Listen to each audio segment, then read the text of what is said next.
Welcome back to the Lifeline Conference 2.0. I'm your host, Daniel Seth Bowman, and welcome to day 2 of the Lifeline Conference. This year's theme is Feel Your Passion and Voice Your Vision, and this is the grand finale. We've had a very wonderful and exciting time since day 1 yesterday and up until this very moment. I'm pleased to be joined by a wonderful individual, wonderful human being with an exciting soul. I've been admiring her from afar. And, when we were about to start the conference, we said to ourselves, hey, we need to have her here today. And we're so glad that she accepted to be a part of this, wonderful and exciting edition.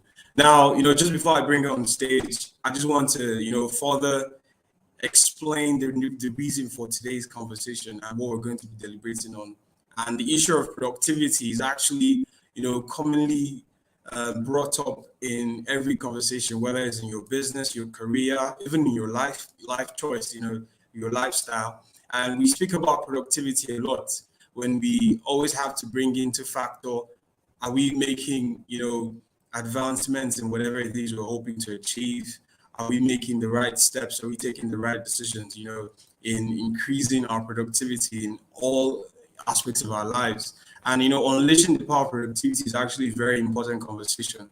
And so with me here today is, a very renowned speaker in this area. She's an educational strategist, and she has helped a lot of people, in building the right systems and structures to provide, efficiency in their place of work and their business and their, their careers and their lives in general. So with me here today is, at the Lifeline stage, is Mrs. Okeyinfu Ajayi. She's the executive director and founder of Busy Mind Center, an educational institution in Nigeria. She founded Busy Mind Center in 2013 and has grown the organization to outstanding heights in the Nigeria's education landscape. Now, she's certified by notable educational institutions, including the prestigious Harvard Graduate School of Education. Wow. Rutgers Business School, evidence-based education in the United Kingdom, and many others. Now, Okeyinfu is an entrepreneur with an infectious passion. I repeat, infectious passion for helping individuals and businesses build systems that make for personal and professional excellence. As a business structure consultant, she works with business leaders to create relevant processes for business sustainability. That's a big bio right there. So Lifeliners, please give up a round of applause as we welcome Mrs. Okeyinfu Ajayi to the Lifeline stage. We're so glad to have her here today. So welcome, Ma. If you can hear me, are you on? Thank you very much. It's amazing to be here amongst such, fantastic people. Yeah. Awesome.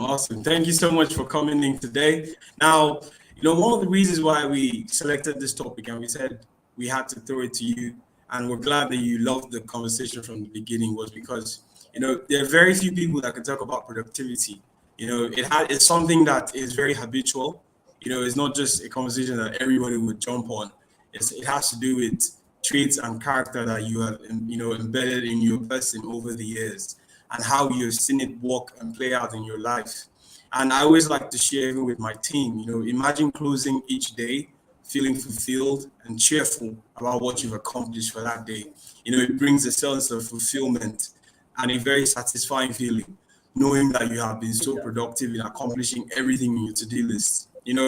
And knowing this is actually very important because, at the top of your creative game, getting your tasks done efficiently and effectively, goes a long way to prove how well you are in, mastering your craft and providing excellence. Like I always say, people who are excellent at a certain thing have the power, they have unleashed the power of productivity because they understand the need to consistently deliver on top level.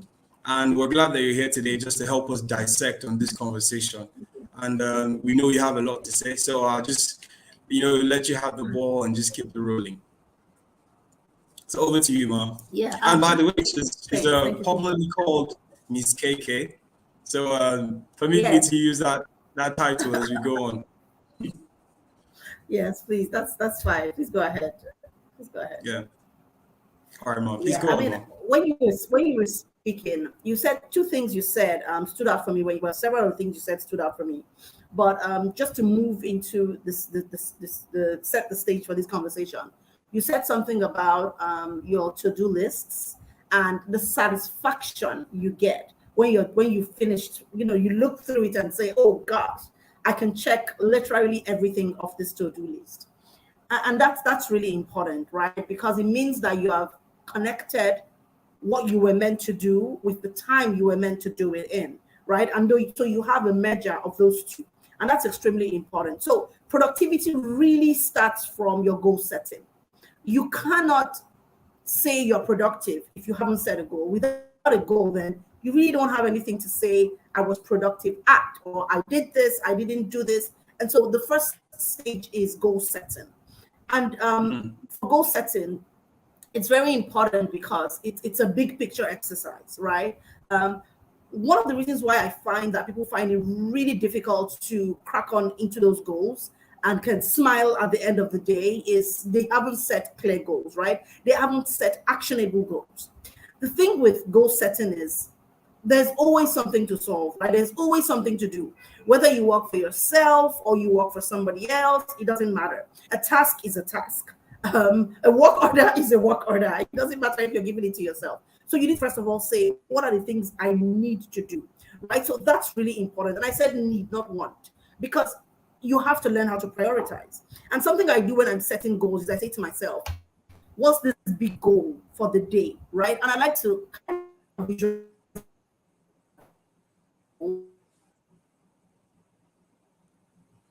Sorry, we lost you there for a minute. Well, I think just to cut in before she comes up back into the room, she's talking about goal setting, which is actually very important, conversation opener. One of the reasons why a lot of people struggle in today's time with productivity is because their goal setting is not so good, and they have a struggle when it comes to multitasking because by the time your goals are not properly mapped out or planned out, it starts to become very shaky. You start to lose focus on the targets you have already listed down. So goal setting is actually very important. And, just to talk more on goal setting, it is also very important that whenever we speak on this conversation, when it comes to goal setting, we have to first understand that those goals need to be realistic. They need to be doable. They need to be, drawn up in a way that you understand very well that this goal that you're writing down is achievable in due time.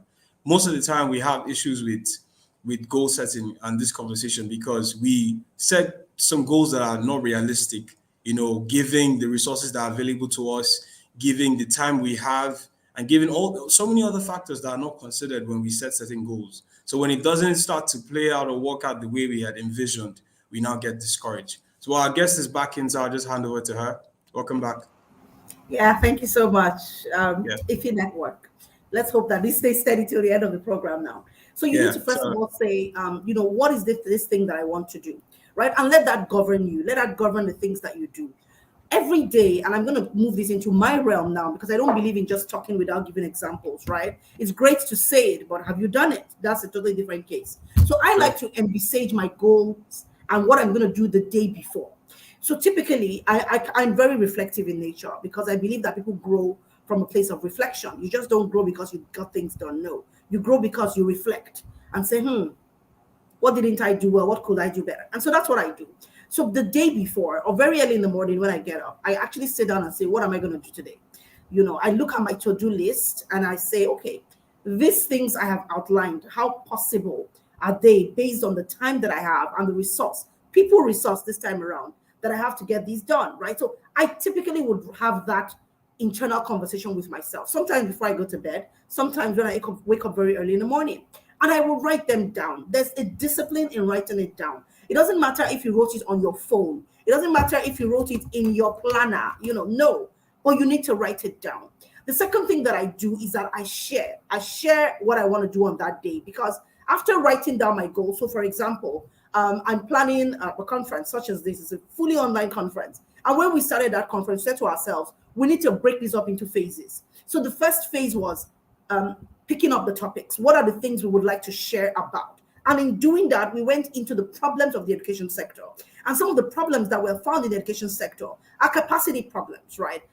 Based on leadership, based on teaching staff, based on the parents, financial management problems. So we took those problems and said, let's break them up into relatable goals. And then we said to ourselves, who in our network is the best person to attach to these goals? So first of all, we went to the create stage, right? So in setting your goals, we will get into productivity, but all of this is, you need to understand this. So we went into the create phase. You need to create. What is this that I want to do? That's the create phase. In goal setting, there are 3 phases. There's create, there's assemble, and then there's the attach. I call them that. You might decide to call them something else for yourself. So in my create stage, I'm actually breaking up my goals and saying, what is these things that I need to do? How am I going to get them done? Is it even possible? And then I move into assemble. Assemble is then, and you spend a bit of time in the assemble phase, right? Because that is your execution phase, right? And it's really important that you plan. That's actually planning for your execution. Your attach phase, which is stage 3, is where you then begin to execute, right? But if you don't spend enough time in planning the execution, you're going to run into problems, right? Because not all of the moving parts are directly connected to you. Some of those moving parts, you have no control over them. So if you don't have them well assembled, then you're going to have a problem, right? So what happens in the assembly stage? That's where you then reach out to people and say, oh, this is what we want to do. Are you on board with it? You're assembling your resources. You're making them, fixing them in the places where they need to be, right? Such that you know that when it's time to attach, which is moving these things into the phase of let's get it done, you can move very quickly there, right? So those for me are the 3 stages in goal setting. When you do the assembly stage right, you can know whether or not you'll be able to execute those goals, right? And because a lot of us have this huge, beautiful, passion-driven thing that we have, oh, you know what, I'm going to do this, I'm going to do this. We just rush in and go and get it done. It's not going to work, okay? So sit down, plan it in the assembly stage. In my goals, right, there's certain goals that I write, and I have tiny, low-hanging fruits across those goals, because that is what lets me know that I am moving towards those goals. Some people can call them KPIs, and that's what they are, right? They're indicators to let you know I'm progressing towards my goal, okay? And that's very important for you to have. If you don't have that, you're going to get discouraged, okay? Because what would happen is you look at your checklist, especially if you're working on a long-term project, you don't have anything checked, and you're like, am I not getting things done? You are. You've just not broken up your goals, assembled them in the right way. So it seems like it's one huge thing and you're not getting it done. All right. So that's important for you to remember.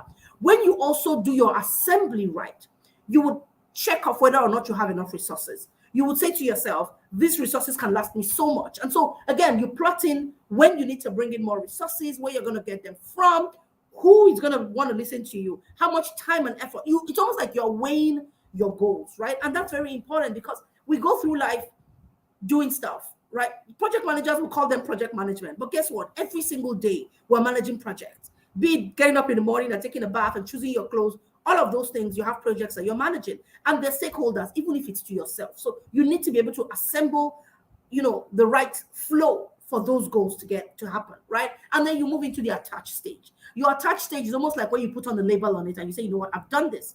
But before you put that flag on the mountain, you have to first of all say, I need to get on this mountain. What mountain am I going to climb? What resources do I need? And then you start to climb it. And that's why you put the flag on it, right? So your attach phase is really your execution phase, right? That is where you finally attach the importance to all of these things that you're doing. And that's where you can say, I was productive.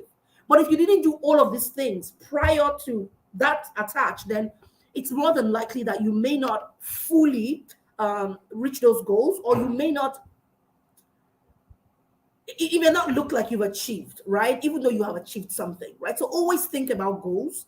Think about how you're going to make those goals happen. And then, of course, you then say, now I'm making them happen. But it's always important to consider what you want to get done, even before you start getting them done. So that's how I kind of look at productivity. And like I said, I do the same thing every single time. I'm having a meeting tomorrow, for example, with my staff. And what are we looking at? We're looking at some of the things that we started to plan even prior to September. We're already looking into that and saying, okay, so where are we on this goal? So it's like a high-level summary meeting that we're having, but it started somewhere, right? And I have the right people in the right positions, and we're going to work towards getting them done, right? So it always does start with the picture, and then you working really strongly towards getting that picture, picture fight. I don't know if there's a word like picture fight. All right. Back to you, Daniel.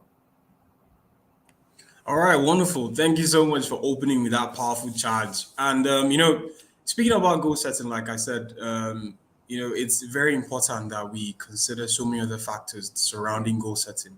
And one question that comes up a lot is, in goal setting, must I always consider the resources available to me at that time? Is it allowed, for me to plan in future, giving that, okay, yeah, I have this fantastic idea, I have this goal that I hope to achieve, but the resources are not available now. Can I go ahead and set that goal? Is it unrealistic Fantastic. in this context? Fantastic. I love that. And what you have done is you have gone into the realm of assumptions, right? When you are planning to do something, you would make some certain assumptions, which are okay. But then you have to prove those assumptions. Will they hold or not? So your assumptions will definitely have dependencies, right? So what are the dependencies for my assumptions? If I've assumed, for example, that Miss KK would have time to come on this session and have a chat with us. Oh,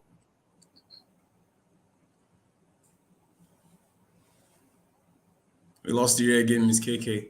But just before she comes back on, like I always say, whenever you're planning a goal, like she was just trying to start off, assumptions are a very big issue, because we could get so consumed by an idea, we find it so fascinating, and then we're in this dreamland where we start to feel as though if we do not get this thing done, nothing else makes sense at that time. But then it's also very important that when you are trying to set and plan and organize, that's what we're talking about, your self-management skills or your attention management skill. Goal setting in reality is very important with the resources you have available, so that you don't live in a world of assumption, because at that point you would just be moving in a different direction, totally different from where you're supposed to be focused or heading at. Now with goal setting, especially for business people, at the start of every year we already have ideas that we hope to play out and implement. But then the case of resources are a very big factor, especially when you want to expand, when you want to reach more people. For instance, you're in the education system, you have a school, and you're looking for how you could get more students to enroll in your school, in your institution. Another thing you have to consider is, do I have the resources available to expand? Now, in this case of goal setting, you are planning that idea in respect to the expansion that you require. So the goals that you will be the kind of goal you will set now will be in advance. It will be futuristic, because you're hoping to go from 200 students to 2,000 students. You're not going to set that goal for a 2-month or 1 year plan. There's a bigger picture you have to consider. So sometimes we are allowed to set goals in advance because we do not have the resources available. But then it also doesn't mean that you have to forget the short-term goals. Now, I like to speak a lot about short-term goals because as an entrepreneur myself, I happen to manage a few businesses. And, the kind of goals I set are short-term because we are working with what we have available. Now, we have a wider focus on our vision board, which is okay. But then whenever you're running a business, and I'm going to move over and give this illustration in the career sector. But as a business person, whatever goal you hope to set currently now for your business, you have to put in view the things you hope to achieve, the people that are with you, the kind of team you have. Are you going to require, outsourcing? Are you going to need help from outside to actualize that goal? Because sometimes we set certain goals thinking that the goals are meant to be achieved by just ourselves, which is a big problem. So sometimes whatever we are talking about goal setting, you also need to consider, do I need extra help from outside for me to accomplish this idea? Or am I just going to be the one trying to form the molding blocks and build everything myself? Because sometimes we get, overwhelmed and overburdened by so much that we now start to feel frustrated and depressed. So it's also very important to know that outsourcing is a very big deal when you talk about goal setting. You need people to help you to build that vision, to build that idea. You can't do it alone anyway. The statement Rome wasn't built by day doesn't necessarily mean that it took Rome 10 years to get built. But then also we need to consider the human factor involved, the extra help that the people of Rome had to build whatever it is they have and they call a city now. So in goal setting, for you not to live in the assumption world, you need help. Okay, you need to outsource some of your ideas to people who can help you build that dream. Now our guest is back in, and let me just set this on for her to continue. Welcome back. All right. I'm so sorry. I'm so sorry. I don't know what's going on with my network today. I'm so sorry about That's that. fine. I'm hoping that it does stay steady. Okay, so I was talking about dependencies. Due to the question you asked, is it okay for me to say I don't have all the resources right now, but can I go on? So yes, it is 100% okay for you to do that. But you know what? Again, during your assembly phase, you're going to, at that phase, identify what resources you do have and say to yourself, I need to get more resources 2 years down the line. And that's okay, right? There was one day I was on, there's this social media platform, it's called Clubhouse. And I was on Clubhouse one day and somebody said, you know what I've stopped doing because I can be such a perfectionist. He was saying that. He said, I don't do ready, aim, fire anymore. No, I do ready, fire, then I aim. So I'm ready and I just do it. I started and then I perfect it along the way. And that's okay. But then guess what? He didn't forget the aim. He knows he has to come back to perfect it, right? So you need to say to yourself, these are my assumptions, and my assumptions are dependent on this, but I need to make sure that I never run into issues whilst I'm getting this done. So no, don't wait till all of it is perfect. I don't think there's ever perfection, which is why there's 2.0, there's 3.0, there are revisions, there are versions, and that's okay. But you need to know how you're going to get those resources complete. Otherwise, then you have an unfinished project. And that's not okay, right? Because that's your integrity that is at stake. And it's only because you didn't assemble properly, you didn't plan properly, you didn't do your risk assessments properly. You just made those assumptions and run with them. You need to be able to say, I'm going to get this done in this way, and this is how I'm going to get it done. Yeah. Thanks, Daniel. Fantastic. Now, let's move on to the conversation, and I want us to, properly dissect this next, phase of our conversation that links productivity with habits. And most scholars have said that people are not productive as they would like to be for two main reasons. Number one, we have bad habits that interfere with our workplace or business productivity. And then number two, we are very reactive rather than proactive. We always like to put out the fire instead of, progressing towards our goal. So how can we find a simple solution to this habitually linked, reasons to productivity? There's something I find that a lot of us, and I say us because I'm included, I overestimate my capacity, right? When you overestimate your capacity, you find that there's some things you would eventually not be able to do because the reality of your capacity comes out in the doing, right? And so when you've overestimated, when I came in, you were talking about outsourcing. To get to that phase where you're not, always rushing off to do something, always being reactive. And it's a process. When you start out, you are reactive, Just imagine a toddler trying to walk. What do? They initially hold on to the chairs, right? They're building capacity at that stage. They're holding on to the chairs, trying to find their balance, and then eventually they start to walk. Support. But immediately something happens. Immediately something happens. You see, they try and do that. Not say, do I look around? No, they immediately try and just, I need help. And sometimes they won't even move anymore, right? And that's us starting off being reactive. But you realize that you cannot stay reactive. You have to move into that place where you begin to think and plan ahead. And so for some people, it takes time. Some maybe a bit more time than others, but it does take time. It's not something that you jump into at once, right? So give yourself grace. If you're here, you're listening, I would say give yourself grace. The grace, first of all, to build your capacity to that place where you've truly looked at all of the elements. And sometimes you don't see all of the elements, right? But then give yourself grace. But then most importantly, I would say build your support. I've built support. When I started my business, so I started a business in 2008, and I failed at that business. And one of the reasons why I failed was I felt I was a guru. I felt, what? I'm great. I can do this thing, and I failed. I had to shut down. People don't like to talk about their failures, but it is the reality of life, right? Sometimes you fail at something. And I failed at that thing. Did it mean that I was doing so well, Daniel? You wouldn't believe it. But I didn't consider all of the factors. One, I was a new mom. I had my son in 2007. We moved house in 2007. There was just so much going on with me. I started a new business in 2007. I had 2 toddlers I was dealing with.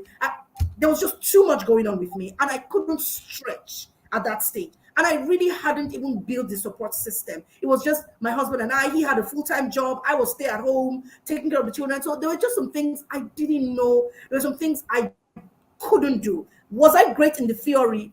What? I could write a book on it.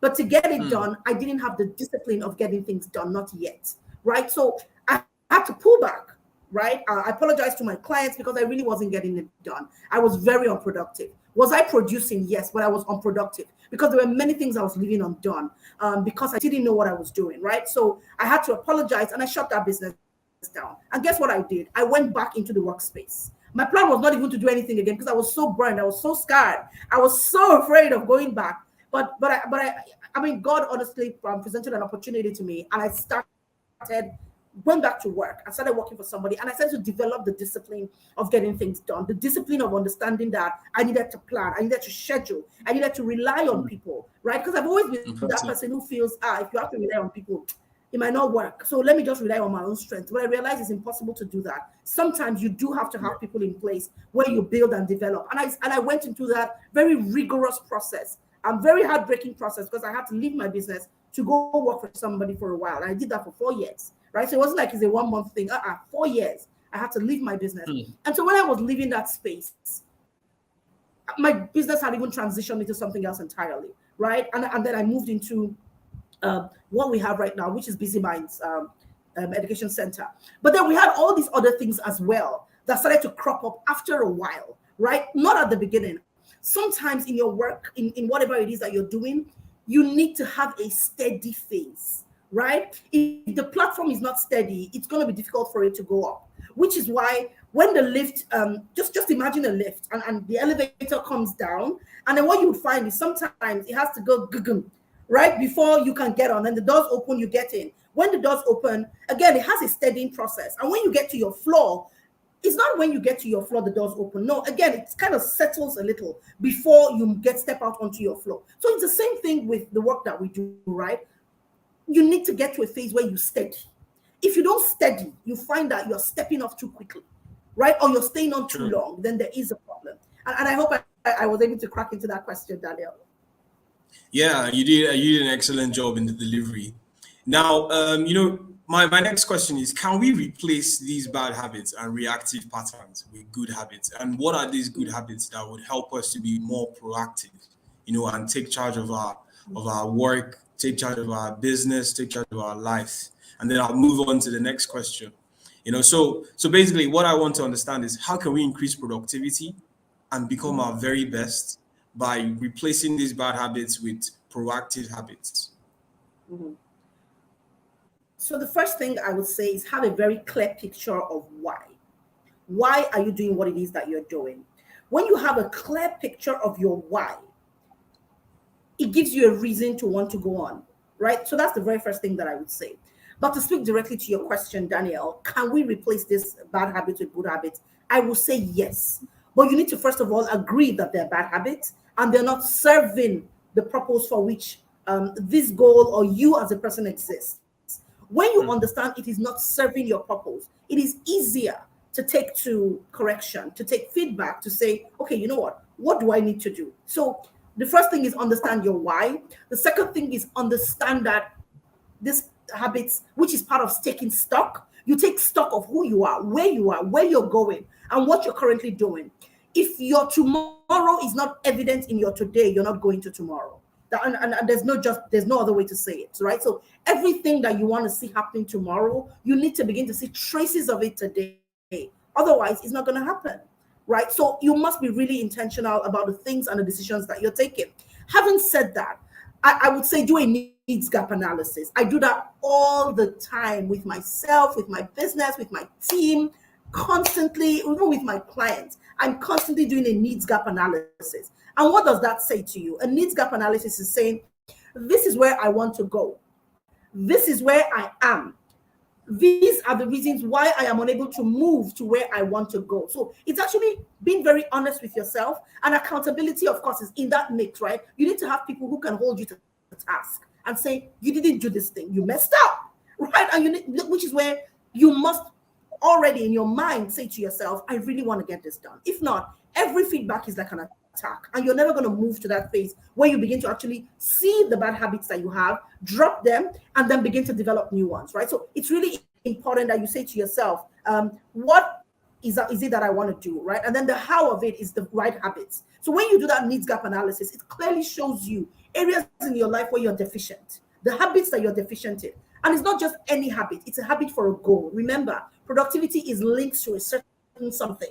So you need to know what that certain something is, right? And based on that certain something, these habits I have currently are not serving. When you know that they're not serving, what you can then do is say, what is it that I need to drop, right? And again, it's a process. So again, I would say give yourself grace. But if you're not developing it intentionally, then there's a problem. I once had a member of team who came to us and she had all sorts of mother tongue interference. Whoa, it was bad.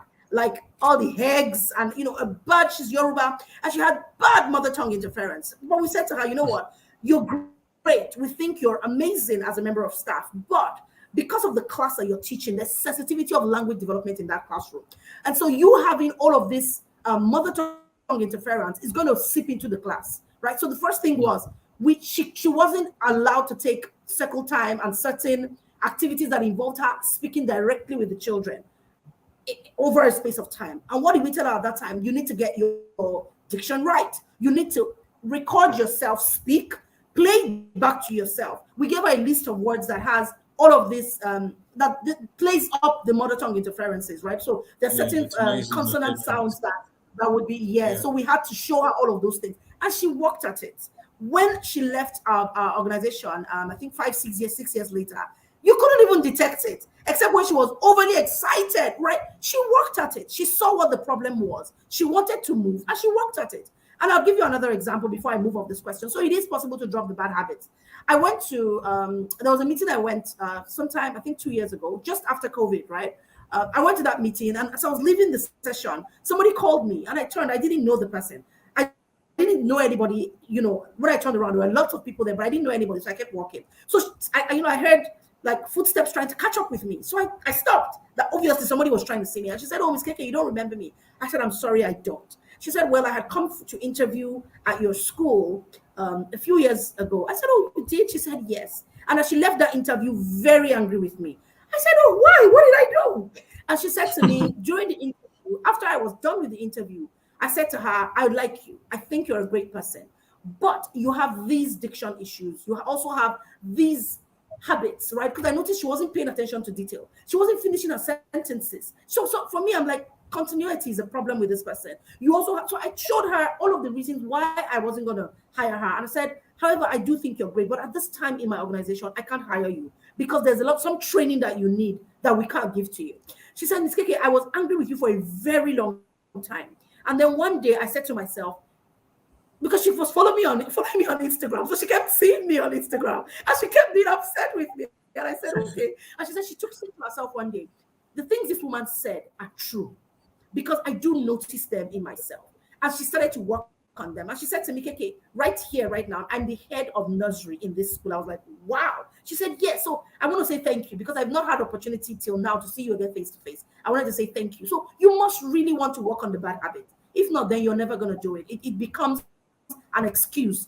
People are picking on me and nobody is. Back to you, Daniel. I just want to put some icing on the cake by saying it first of all starts with realizing these bad habits because we go on in life without even understanding a grasp of what we're doing wrong. That when things don't work out the way we hope for it to work out, we start to blame other factors, not knowing that it's an internal issue. It starts from within. So the moment you embrace the fact that I've got bad habits that need improving, it can set you on to do, a lot more work on improving yourself and bringing out the value you have inside. If she had realized sooner that her donation was the big issue, not even, her skill as a teacher, she would have solved it a long way. And, another problem is when we have these bad habits, we do not even ask for help.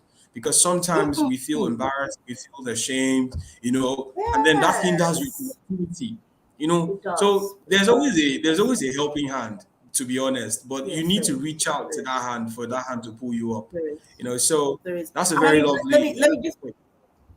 yeah, sorry to cut in. Yeah, I just noticed that I didn't mention some of the bad habits, right? So I had a yeah, really bad habit of, I like to read. I really like to read. And I mean, ebooks just do it for me. I just sit down there and I just get lost in it. But I realized that mm, when I have a particular book I'm reading, I don't want to even work, right? I would have the book on my phone. I'm trying to work, but I keep sneaking into the book. So time management was very poor for me. Self-management was very mm, poor for me as well. And then I'm also very mm, empathetic, right? I'm so empathetic, it's terrible. So because I knew all of these things, for my empathy, I deal with logic. If A is not equal to B, is not equal to C, I don't touch it because I know I'm going into the realm of emotions, right? And even though we need to have a human face when we're working, but I cannot be emotional about every decision that I take. I'm going to have to work with logic sometimes. And if it is not serving the organization or serving my goals, I need to cut it off. Does it take me long to cut it off sometimes?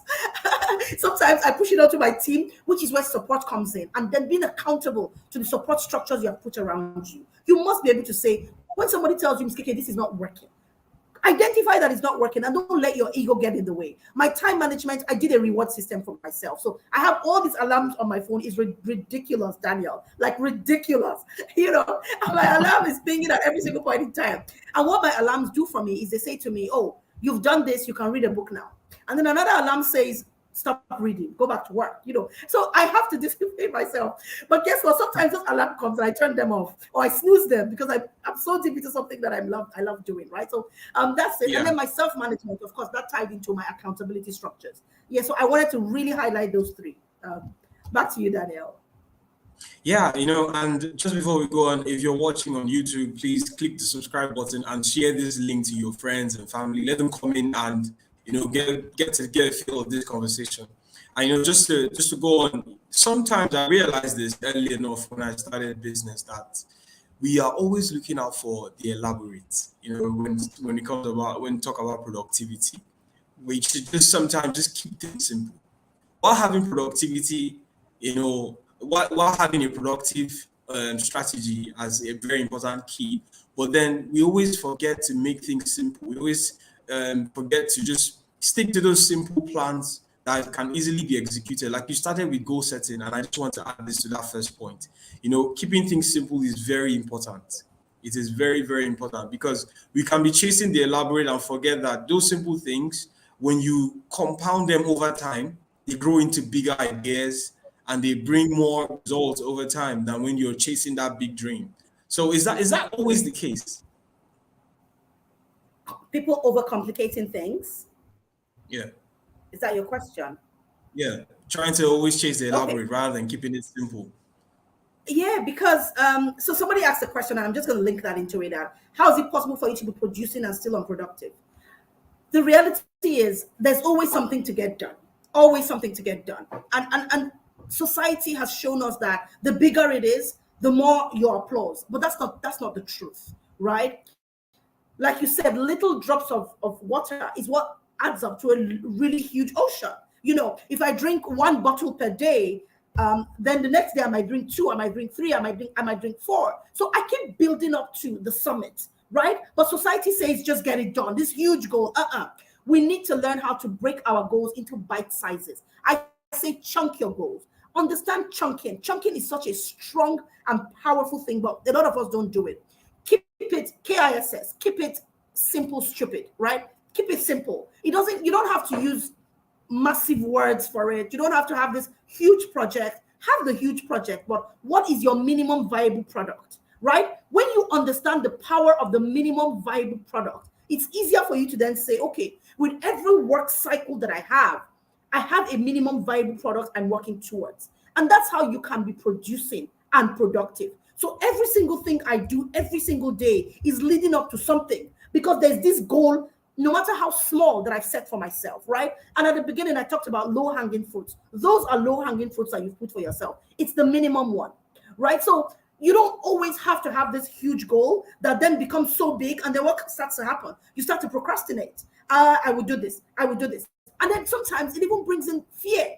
You're afraid of getting started because you don't even know where to start. Imagine that you have to eat a whole elephant. Not that I'm saying you have to eat an elephant, but you're going to have to chunk it up, first of all, right? So in that process, having those massive goals, especially when you don't have capacity, even when you have capacity, right? It can be daunting, really daunting, because remember, you have a time frame to work within. But when you've broken them up into the minimum viable products and you spread that across a time frame to get it done, then guess what? It becomes something that is manageable. You feel good with yourself. Those checklists are going tick, tick, tick, tick, because you have something that you're doing. You feel more confident. You feel more productive. You feel like Superwoman, literally, or Superman, depending on who you are that is listening.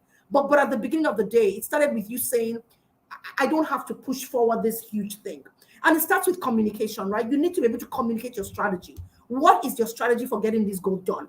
If you don't have a strategy, which is what it takes us back to what? Create, assemble, and attach. When you can adequately assemble what needs to be done, that is you showing people your stage 1, your stage 2, your stage 3, your stage 4. It is easier for people to trust that you will get it done. Let me give an example. There's this school I'm working with right now. It's in Ilorin. And so I met with some members of the parent committee a couple of days ago. And they said to me, what is it that you want to do? And I told them, we're going to come and improve the school.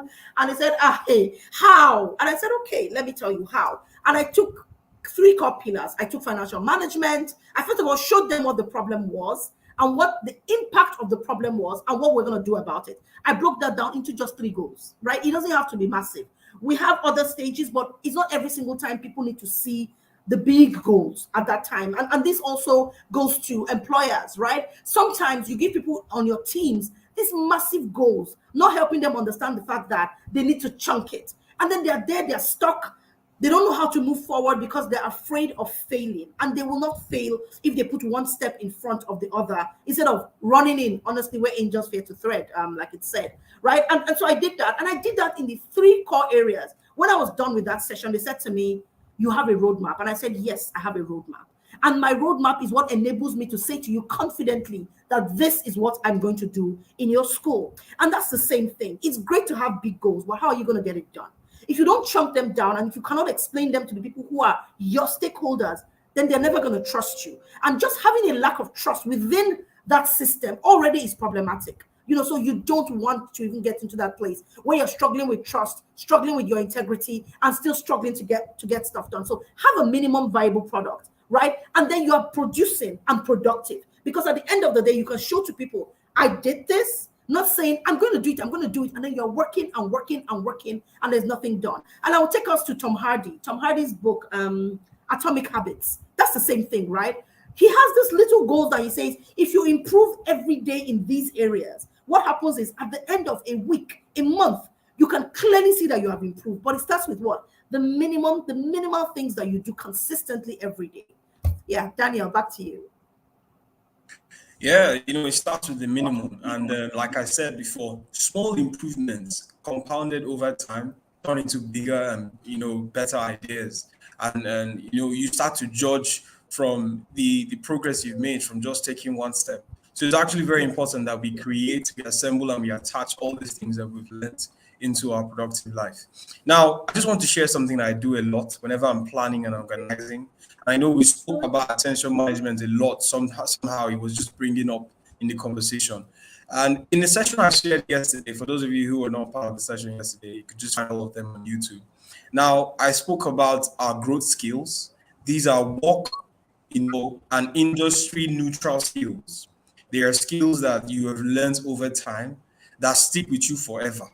So whether you're in a job, whether you're in a business, or it's just lifestyle, these skills are always with you. And attention management is top of these skills, because with attention management, you are focused on improving your planning and organization skills, which is very important when it comes to productivity. Because one of the reasons why a lot of people are not productive is because they are not organized. They don't pay attention to detail. They just do things haphazardly. And then when things start to crash and burn, they're looking for the next person to blame rather than themselves, because they are not organized. Now, I was going for a meeting the other day, and I had set up a meeting with this person were supposed to meet at exactly 10 a.m. Now, most people always blame me, say, Daniel, you're too punctual. You're always there on time. You always make us look as if we are bad by being too punctual. But I'm like, hey, even though we set the time for 10 a.m., I always have it as a habit to be there at 9:30 or just 30 minutes early. Sometimes maybe 15 minutes early, depending on how the traffic decides to be good at that day. But what's the lesson here? I'm organized with the sense of punctuality because I want to be at a place and I'm prepared, I'm ready to network. You set your mind in motion when everything is organized. So attention management is a very big deal when you talk about productivity. And what I want to share, I call it the 2-hour solution. Is where I plan next week, this week. Most people always tell me, hey, you're too into the future with how you plan things. But then the truth is, anybody you see out there that you like, you emulate, and you want to, associate with because of how excellent they appear, is because they have understood the power of organization and planning.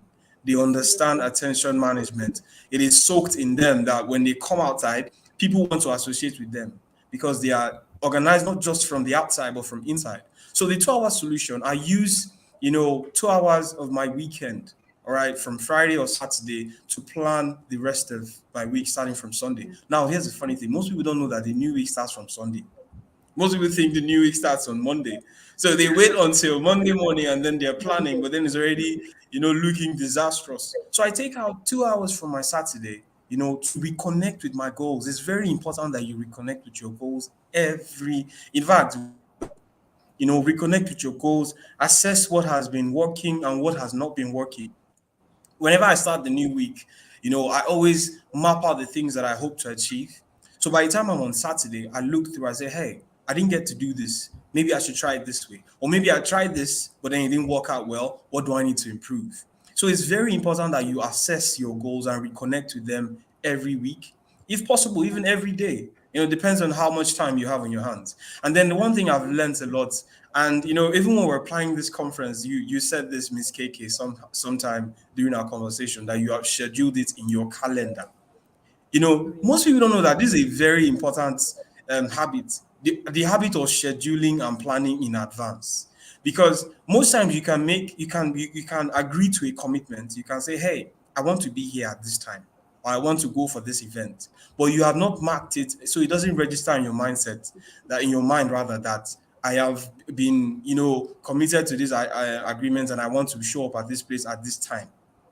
So when things don't go according to plan, you start to find out that, okay, it has to do with organization at the first place. So it's always very important that you carry on my method of 2-hour solution, reconnect with your goals and identify with them each week. All right. So let me hear your thoughts on this, my small tradition. I like it. I like it. I really like it. I think it's fantastic. Right. Something I do as well is I have 1 year in a quarter. Right. So what happens is my goals, I always say to myself, and I think it was this guy that said it, this finance guy, I can't remember his name right now. His name is just here, floating in my brain, but it's not coming. Yeah. It's not. I'm sorry, I can't help you. Guys, if you can remember, please drop it. He's one of the top finance gurus. He has plenty, many quotes. He's a Caucasian. Okay. He said that if you say to yourself that you'll get it done in 3 years, you will do it in 3 years. But if you collapse it to 3 months, you do it in 3 months, right? And that's the principle almost that you've said. So I typically have a quarter, right? So my year, things I need to do in a year, I collapse them into 4 months. And I say to myself, in this 4 months, I need to get this done.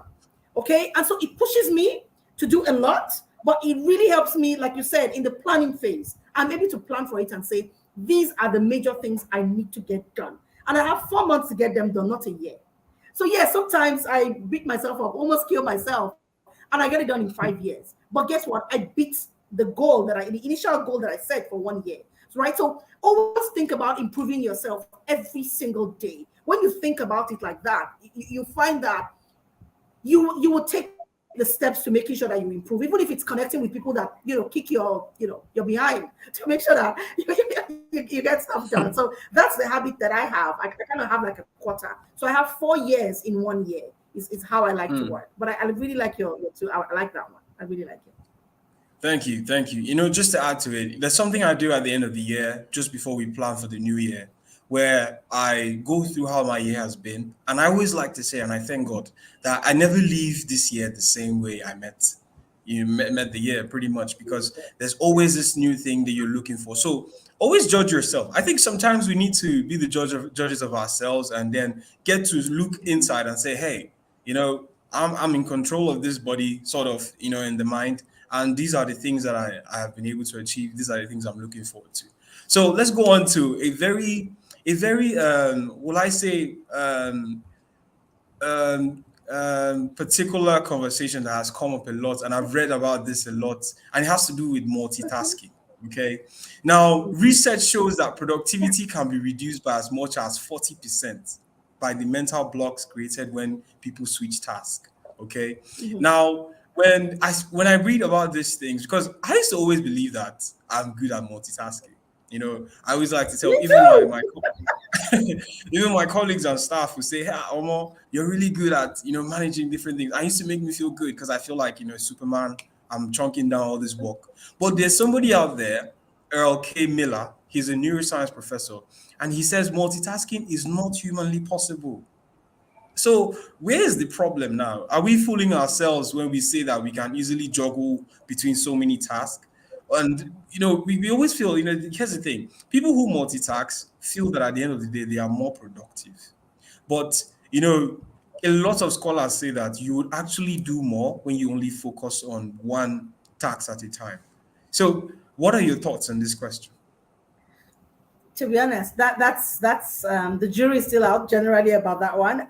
But what I want to believe is that for every concept that we look at, right, you have the lower limits, you have the upper limits, and you have the general limits. That's my firm belief.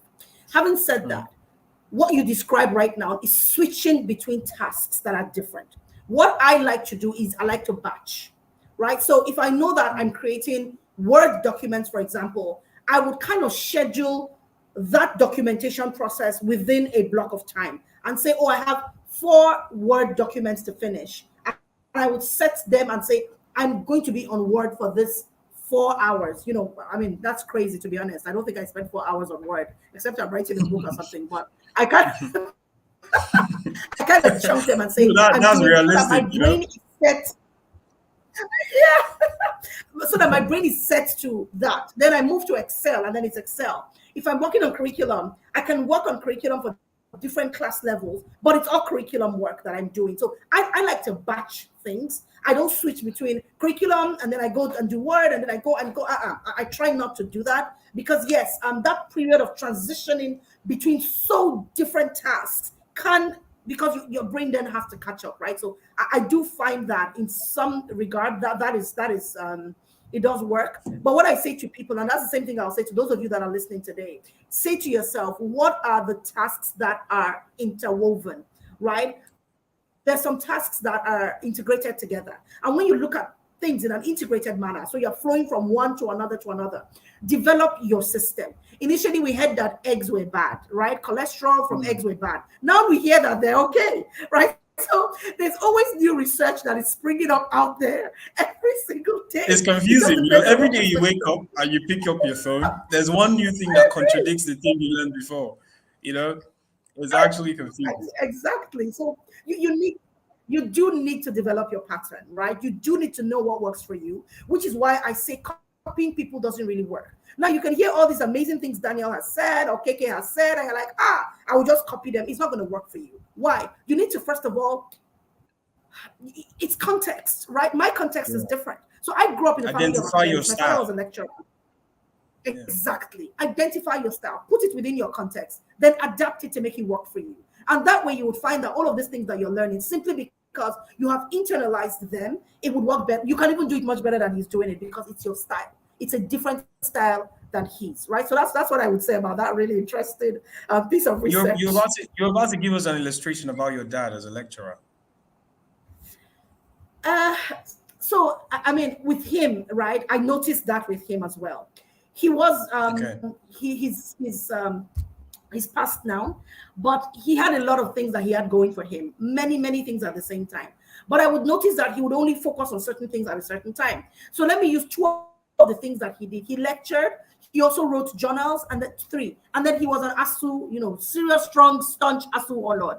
And when my dad is going for the ASU fights, he was on the same panel with, he had Jega, there's this prof in Unilag. I mean, they were like henchmen of ASU then. And my dad would freeze out. He would freeze out anything, right? And everything that distracted him from ASU at that point in time. And we had to understand that, right? Because he was on the ASU journey. You couldn't come to him and be talking about school fees. He would not listen to you at that time. He was on ASU journey. And then when he had to be this lecturer, he was the lecturer, right? And he would never bring work home, except when we had gone to bed. Then he would sit down and do his work. Now, I thought that was different for me, right? Because it wasn't his business, so to speak, but it was mine. So for me, I knew that I had to be a mom, which again is part of multitasking. I had to be a mom, a wife, and a business owner at the same time.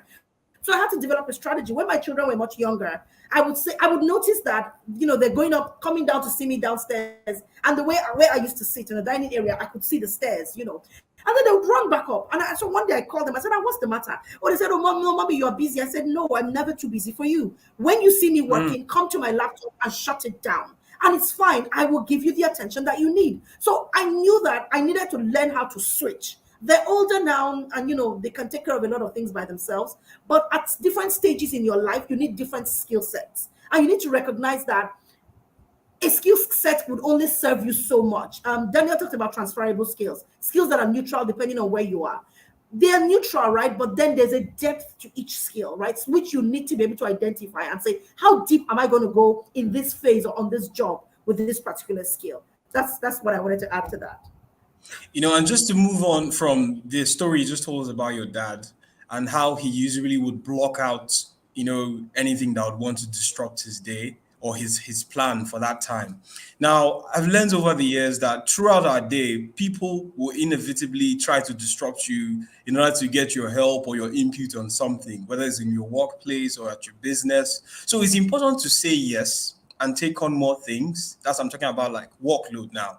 But this is counterproductive, if you agree. So, when can we learn to say no more often in order to guard our time and put in the highest leverage on our activities? Because another reason why most people are not productive is because it's almost as if they do not have time to work on the things they have set out to achieve. So when do we learn to say no? Okay, so first of all, I would start by saying no is a complete sentence. You don't have to attach an explanation to your no. No is complete. No is no. But having said that, because we work with people and we do have to employ some interpersonal skills and again, manage stakeholders because you might need them tomorrow, right? Something I've done is that I schedule in free time into my workspace, right? Because I know people would always come and say, oh, I just wanted to say hello to you. Because I've scheduled in free time, then I have the laxity sometimes, right? To be able to put in some spare time, some gist time, some support time. And there are times where I'm like, I can't do it right now, but you can come back at this time and we can look at it together. But again, it comes with you being very intentional about planning your day and again, planning your time resource, right? It's a time resource. It's just 24 hours. And out of that, you're going to eat, you're going to sleep, you're going to talk with other people. So you need to plan it appropriately. And when you have the things that you need to do in clear sight, it's easy to say, I'm 5% complete. 20% complete. I don't have the time. When you're about 80%, then you can say, okay, you know what? I'm okay. I can pull in some work. So be disciplined. It comes with discipline. The discipline of getting things done says, how much time do you have to get it done? Do you have the time? If you don't, then why are you acting nice by taking on somebody's tasks when yours is, is not working? And that's what you're going to be measured by, not somebody else's task. So while we like to be popular, at work, it really is not a popularity contest. And you have to understand that. Understand that you are not in a popularity contest. You are at work. You got to get things done, right? Having said that, again, if you can schedule in spare time, great. If you can't, then, guy, say no. Move on from there. All right. Thank you so much. Now, this is another interesting piece that I learned from a book I read, Train Your Brain for Success. Now, this book just shares how you should give yourself less time than you actually think you need to carry out a task. Because most people say that, and you touched about this point when I brought it up previously, where you said if we give ourselves 3 years, we're going to do it in 3 years. If we give ourselves 3 months, we're going to do it in 3 months. So, is it a very good habit now for us to dwell on when we talk about productivity, giving ourselves less time than we actually think we need?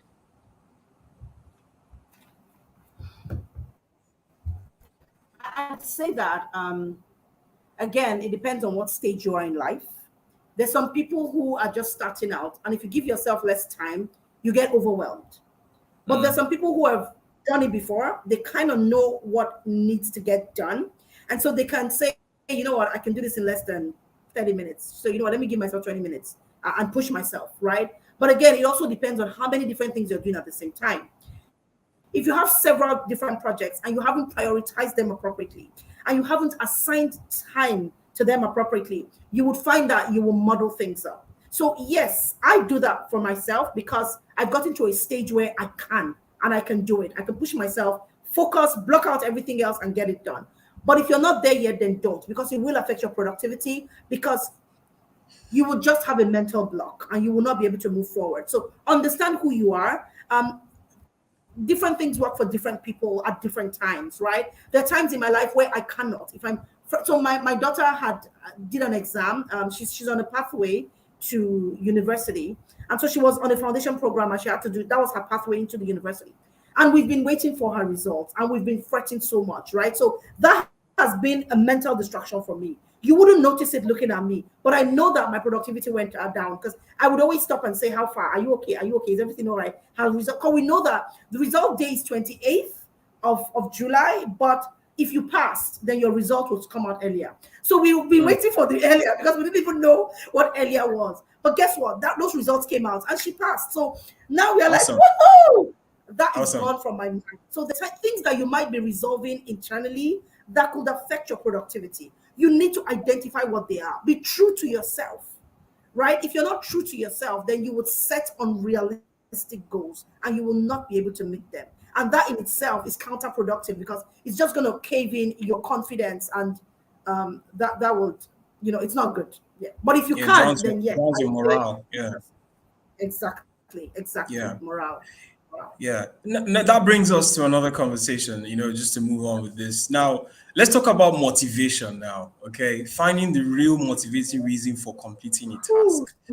Now, motivation, like I like to say that if you experience a slump, I always tell my staff and colleagues that if you experience a slump in your productivity, it is a result of a lack of motivation somewhere, and that could just be the culprit to why we are not productive sometimes, because we lack motivation. Either is from remuneration, that's, we're talking money now, or some sense of, satisfaction when you get the job done. So how can we boost, finding motivation for ourselves rather than, just going on to do the tasks grumpily or, with so much grudge? To be honest, Daniel, I bring it back to discipline. If you're indisciplined, you would always find an excuse. When you understand that you are committed to this job, right? It is you have to discipline yourself. And that's just what it is, right? So not to go too biblical, but the Bible says that putting away all the weights that so easily besets us, we focus on where we are going, right? And it's the same thing with your job. When you understand the fact that I need to get this done, I'm being paid to get this done, you get it done.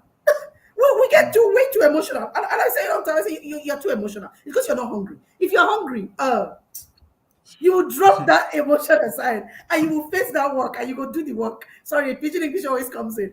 Yeah, so that's because you're not hungry. If you're hungry, you go do the work, right? So you need to discipline yourself. There are times when there's no motivation. And the only thing that makes me get up is because I am committed to people that I said I would get up and go and work, right? And it's a discipline that I put within myself. I get up and I move. So I've been having my leg has been aching for a bit, right? Of course, part of it is just age. Part of it is that I'm always on the move. But there are certain commitments that I've made which require me to be on certain stages. Not online like this. Online like this, my leg is propped up, right? So nobody even seeing that. But I needed to still move. I needed to go because I said I was going to go. It's a commitment that you make. It's a discipline. There would always be something that makes you feel. Let me tell you something, right? Emotion is a chemical reaction, right? It is the chemical in your brain that is making you feel that way. Shut it out.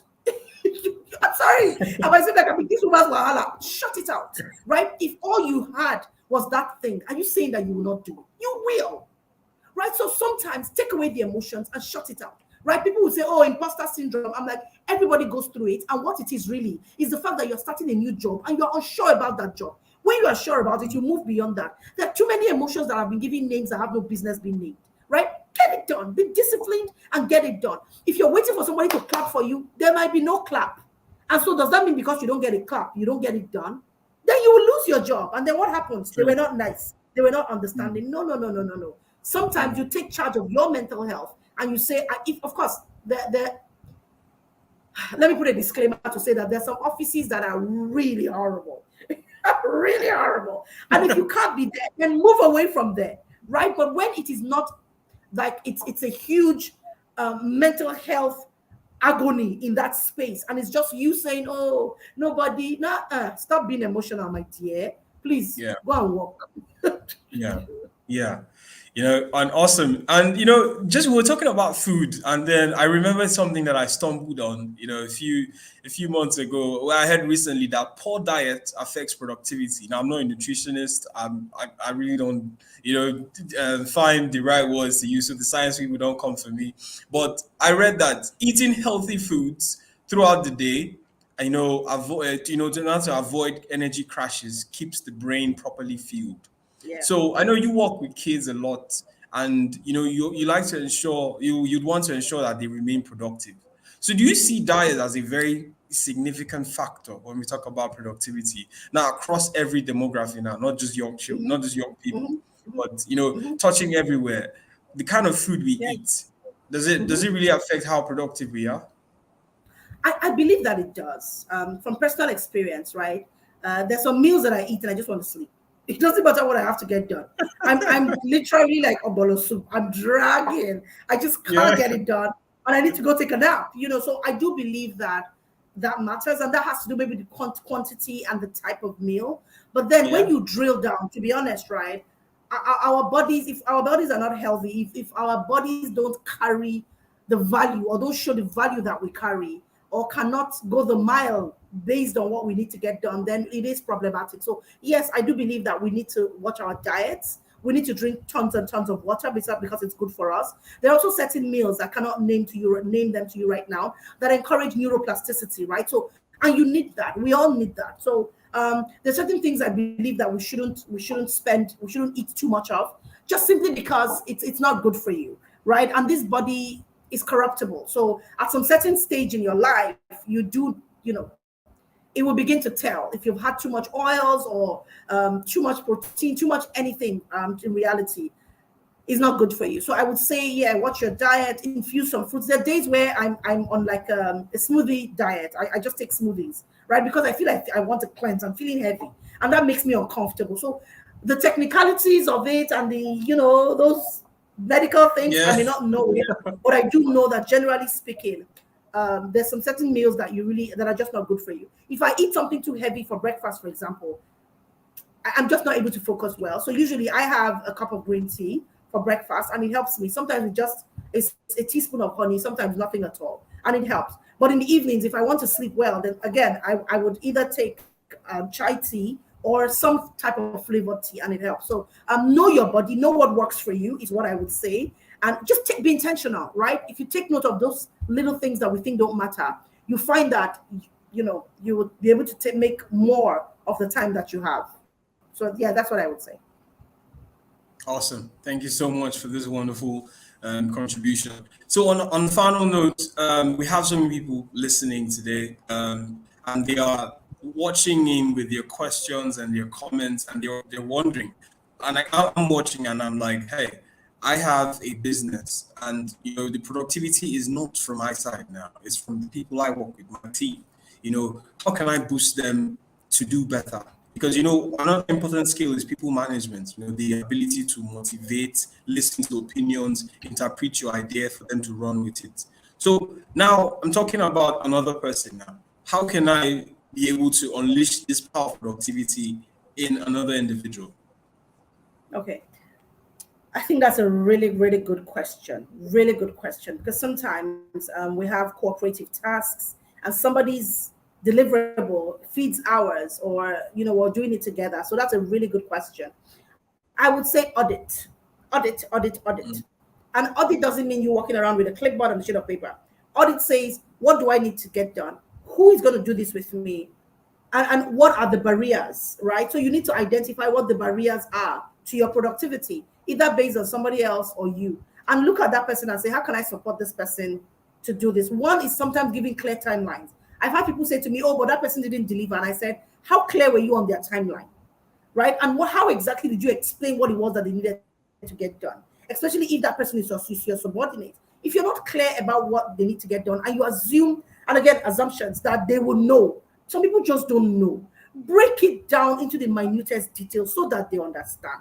Once they understand, make it plain, right? So that they may run those that see it. And once you've broken it down into those minute details, and the person is not able to do it, then you realize that maybe that's a capacity problem. But you must first of all isolate the difficulty. You want to assume it's one thing. Try and find what the actual problem is. Is it that the person doesn't know what to do, or the person knows what to do but cannot, which is capacity, or there's some other emotional thing that is causing the problem, right? So whatever it is, identify it, then have a conversation with the person. I believe very strongly in the power of conversations. I like it so much because that's culture, right? If we're punitive all the time, then we're developing a really toxic work culture. But when we develop a culture where behaviors matter, but behaviors are also attached to people, and we understand that people have all sorts of things going on with them, that's a good culture. That's a culture that is inclusive, a culture that understands the diversity of individuals. So first of all, you need to identify what the problem is. Then you can know how to help the person solve it. If you find you're unable to escalate it, but do something first before you escalate it. But audit is what I would say. Yeah. Fantastic. Audit. Now, we are at Lifeline Conference very, we find this conversation very important because in everything we do, we're a small team, but then everybody has been delegated a certain responsibility. So it's actually very satisfying when you see everybody come together. It's like a football team.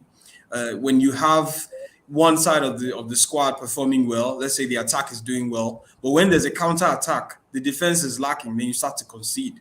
So it's always very important that you move as a pack, just like the Wolves do. They move as a pack, they attack as a pack, and they defend together. So productivity is also very important, not just as a singular person thing, but also when you're working collective as a whole. So, Ms. KK, any final thoughts and statements for our viewers today? I would say that everything is a process, right? So believe in the process and then understand the fact that you need to set the right goals. If you don't set the right goals and plan to execute when you're setting those goals, you wouldn't have a problem with execution, right? Watch it, go back and watch it again from the very beginning. If you're just joining at this point, we talked about the create, the assemble, and then the create, assemble, and attach, right? So that was very important. We've talked about so many things. We've talked about a minimum viable product as well. So identify your goals, understand what you need to deliver on, understand how you need to deliver it. If you're working with somebody, clarify the expectations, prioritize, right? Let them know what needs to get done. If you're working, it's a team project, right? And then honestly believe in yourself. Always audit yourself, do a needs gap analysis, and then develop yourself, right? There's some skills that are transferable. They're yours forever. Okay, so you might not need them on one job, you might need them on another job, but they're still your skills. So learn to just believe in yourself and then push forward and trust the process. Thank you so much, Daniel. Thank you. Fantastic contribution. Now we're giving you a standing ovation, everybody, all the lifeliners. We thank you so much, Ms. KK, for honoring our stage. And we can't wait to have you back again. She's a bundle of joy, and I knew that this would be an exciting experience. So thank you for being a part of making our history. And for everybody out there who's listening, it starts with you. I want to say that, just like she opened, anything you do in life starts with you. There's a why behind everything. Find out your why, identify your style, know what works for you, Do not try to mimic the next person because you admire how they perform and then you feel that that's the same template you run with. You might just end up in the bushes. So please, work, with what is the best strategy that you found and you've discovered that works well for you. And also, I just want to add by saying that, you must, like we started with habits, identify those habits, those things that are weighing you down. You want to know what they are. You need to embrace them first of all before you can fix them. Because everything we do, we first of all need to be proactive. We can't always be reactive to every situation. So thank you, Ms. KK, once again, and to all our wonderful viewers. And until next time, this is the Lifeline Conference. Don't forget to subscribe and share this link with so many other people so they can learn from today's session. Thank you so much, Ms. KK. You enjoy the rest of your Bye, day. everyone. Bye.